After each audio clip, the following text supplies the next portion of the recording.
Assalamu alaikum. Hello guys, welcome back with a new video. Today we will discuss present indefinite tense and interrogative portion of present indefinite tense.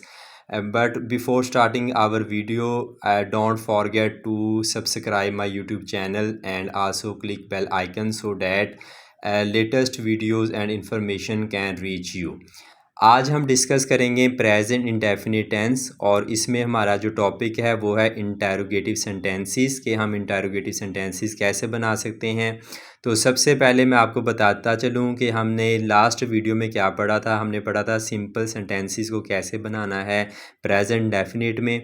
तो उसके बनाने का तरीका होता है subject के साथ आती है वर्ब की फर्स्ट फॉर्म और उसके बाद ऑब्जेक्ट और उसके बाद बाकी जो चीज़ें हैं वो एंड पे आती हैं।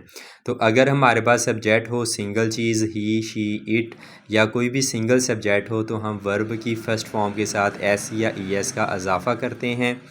और उसके बाद नेगेटिव सेंटेंसेस का हम लास्ट वीडियो में पढ़ चुके हैं कि उसके बनाने का तरीका क्या होता है। सब्जेक्ट के बाद हेल्पिंग वर्ब होता है, हेल्पिंग वर्ब डू या डज़ होता है। उसके बाद हम लगाते हैं नॉट और उसके बाद वर्ब की पहली फॉर्म, फिर ऑब्जेक्ट और बाकी चीज़ें जो वो एंड पे आती हैं।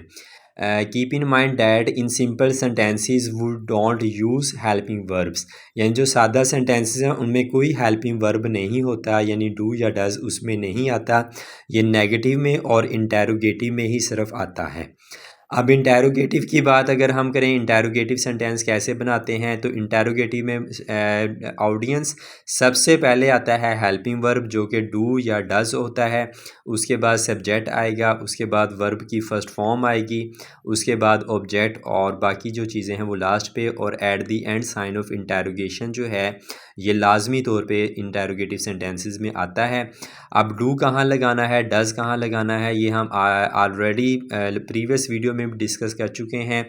डू लगना है जहाँ पे दे, वी, यू, आई या प्लूरल सब्जेक्ट हो, और अगर हो ही, शी, इट या सिंगल सब्जेक्ट तो फिर हम डज़ लगाते हैं। तो आगे हम चलते हैं तो इसकी एग्जांपल्स देखते हैं। तो एग्जांपल्स में पहली एग्जांपल है बच्चे आँख मचोली कहाँ खेलते हैं। तो ऐसे सेंटेंस जिनमें इस तरह के वर्ड आ रहे हो कहाँ, कब, क्यों, कैसे, तो सबसे पहले हमने उसको इंग्लिश में लिखना होता है। तो कहाँ को हम बोलते हैं वेयर के बाद हमारे पास हेल्पिंग वर्ब आना है डू। दी चिल्ड्रन, चूँकि अब ज़्यादा बच्चे हैं, चिल्ड्रन हैं, तो इसलिए डू आएगा यहाँ पे हेल्पिंग वर्ब। फिर खेलते हैं, इसकी होती है हमारे पास इंग्लिश प्ले। और आँख मचोली हाइड एंड सीक, और एंड पे हमने क्या किया, साइन ऑफ इंटेरोगेशन लगा लिया। इस तरह अगली एग्जांपल है डाकिया इस गली में कब आता है। तो देखें ऑडियंस, इसमें भी कब का वर्ड आ गया, तो कब के लिए हम लगाएंगे व्हेन।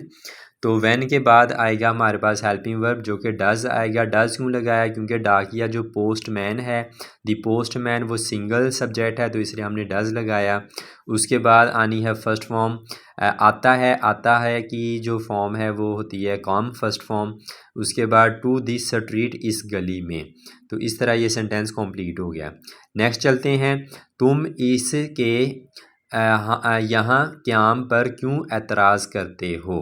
तो अब क्यों आ गया इसमें, तो सिमिलरली क्यों आने की वजह से हम इसकी सबसे पहले इंग्लिश करेंगे। क्यों के लिए होता है वाई। तो डू हमारा हेल्पिंग वर्ब है। अब चूँकि सब्जेक्ट हमारा तुम है, तुम को हम कहते हैं यू, और यू के साथ डू आता है, हम ऑलरेडी डिस्कस कर चुके हैं। उसके बाद एतराज़ करना, यहाँ पे वर्ब है तो एतराज़ करने को बोलते हैं ऑब्जेक्ट। उसके बाद उसके यहाँ क़याम, उसके लिए क्या आएगा, his stay here, his stay उसका क़याम, हेयर यहाँ। उसके बाद है क्या तुम हर रोज़ गुस्ल करते हो। तो डू यू, अब इसमें जो हेल्पिंग वो हमारा सब्जेक्ट है वो है तुम, तो तुम के लिए आता है डू, तुम के लिए आना है यू। अब यू के साथ हम जो हेल्पिंग वर्ब लगाते हैं वो डू लगाते हैं, तो ये बनेगा डू यू टेक, हमारी क्या है यहाँ पे वर्ब है, और बात गुस्ल करना, डेली रोज़ाना। उसके बाद आ गया क्या वो वक़्त पर स्कूल पहुँचता है। डज़ ही, अब चूँकि सब्जेक्ट हमारा वो सिंगल है तो ही के साथ जो हेल्पिंग वर्ब आना है वो डज़ आएगा। Does he reach to school in time. Next आ गया क्या बाहर मूसलाधार बारिश होती है। तो इसमें जो है अब जो बारिश होती है ना, इस तरह की जो होते हैं, इनमें ना सब्जेक्ट जो वो इट हमने लगाना होता है। तो ये हमने पहले भी एक वीडियो बना चुके हैं, वहाँ से आप देख सकते हैं। तो इट जो है वो सिंगल चीज़ है, बारिश होती है, बारिश जो है वो सिंगल होती है। तो इट के साथ जो हेल्पिंग वर्ब आएगा वो आएगा डज़। तो ये बना डज़ इट रेन। रेन जो है यहाँ पे वर्ब का काम कर रही है।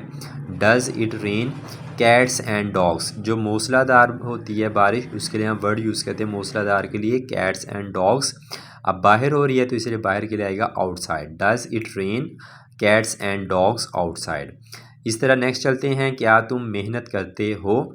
Do you work hard. अब तुम जो है वो उसके लिए है हमारे पास आया यू, और ऑलरेडी हम पढ़ चुके हैं यू के साथ डू आना है, तो डू यू वर्क हार्ड। तो लास्ट सेंटेंस चलते हैं, तुम्हारा भाई कहाँ रहता है? तो कहाँ जहाँ पे आ गया, तो कहाँ हम ऑलरेडी भी हमने पढ़ा है कि कहाँ के लिए हमने लगाना है where. Where do your brother live. Do your brother live के आपका भाई जो वो कहाँ रहता है।